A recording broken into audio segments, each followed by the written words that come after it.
Hello EFD squad and welcome back to your roundup where you, me and Pat pick our 3 winners and losers from across the continent at the weekend just past.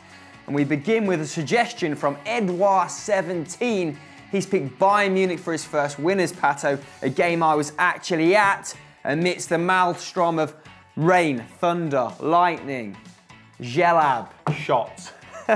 Shots. Mate, lay it out for us. Well, this was the Bundesliga curtain raiser, and Bayern Munich came out 3-1 winners against Leverkusen at home, thanks to goals from debutants Niklas Süle and Corentin Tolisso, as well as a penalty from Lewandowski, which was actually assisted by VAR. Very quickly, may I add. Well, that's a good thing. We'll come back to VAR later because I'm angry. But anyway, this was the first time that 2 debutants had scored in the same game since 2007. Interesting. And it was just as well, because Lewandowski didn't quite look like he was at the races yet. 3 shots, only 1 on target. That one was the penalty. So it was a good thing the goal-scoring burden was borne by some of those new boys. Yeah. Now, Leverkusen possibly deserved a little bit better. I'd agree. From this game. They actually outshot Bayern 19-13.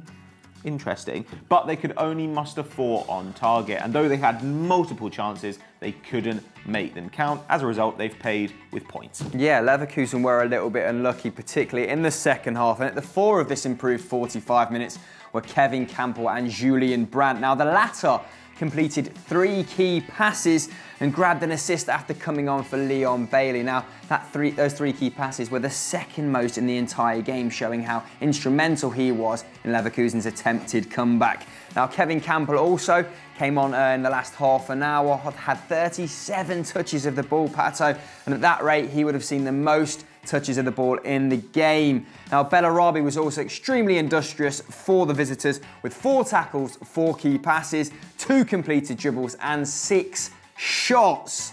That man was putting it about, Pato. Bayern also lost a few men in the game, including Mats Hummels, who we were supposed to interview.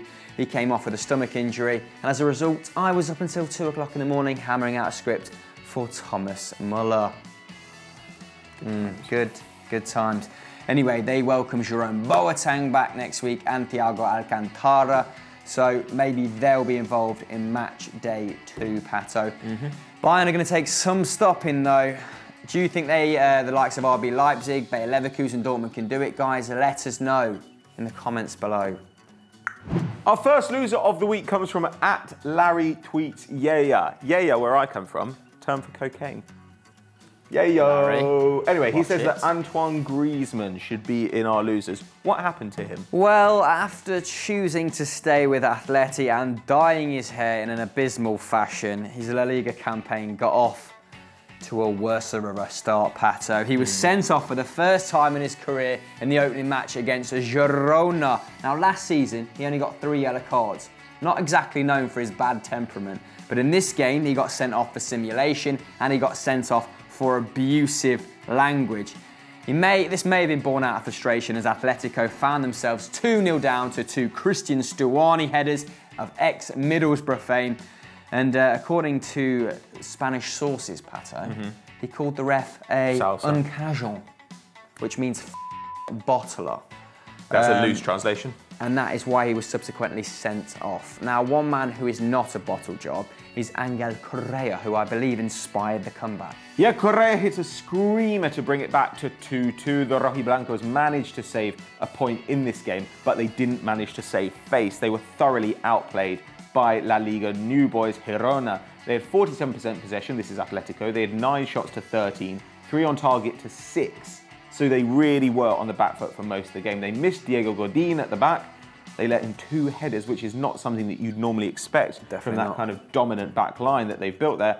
Savic, bad game for him. 50% of his aerial duels won, 1 interception, attempted no tackles. But what a fantastic result for Girona. It's the first La Liga match of their 87-year history, and it's ended with a point against Atletico Madrid, which is pretty, respectable. Yeah. And of course, they've got Man City money backing them. They've got some of Man City's young players on loan. They've got the might of Pep Guardiola and Pep Guardiola behind them. Where could they end up, guys? We want to know from you. Where will they be in a few years? Can they ever challenge for the title in Spain? Let us know what you think in the comments below. Wild suggestion. Our next winner is El Tigre. who scored another goal, Pato, as Monaco fended off the advances of Metz. What happened? Yes, Monaco won 1-0 against Metz, and Falcao got his 5th in 3 games. That's his 7th in 5 league games. That's absolutely mental. Obviously, that's between this season and last season.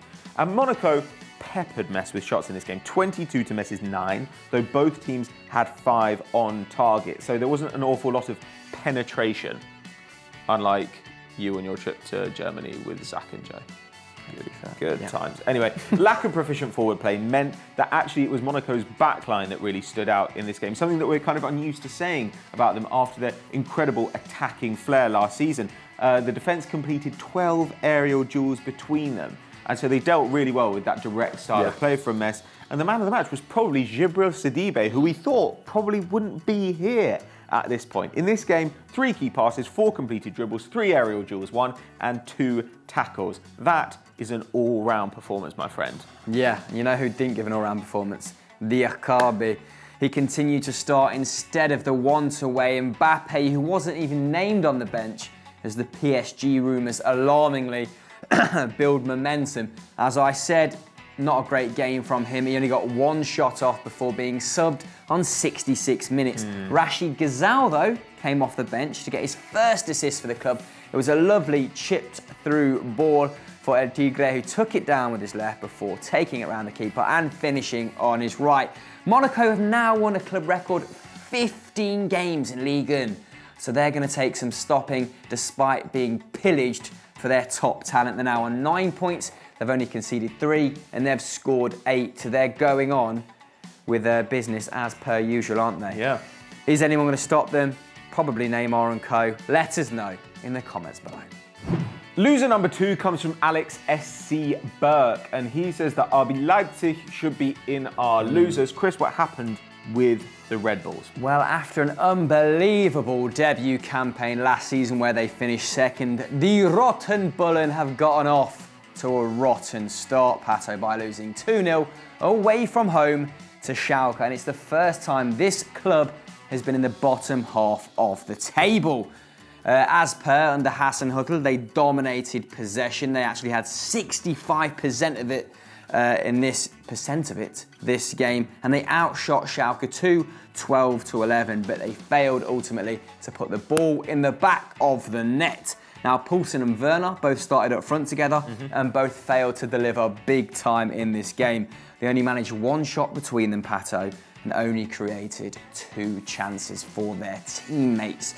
Now, the only player who continued to maintain any sort of form that was demonstrated last season was shock Naby Keita. He created the most chances in the game on 3. He completed 5 dribbles. He completed 6 tackles also and made 2 interceptions. Oh my God. He maintains that frightening output.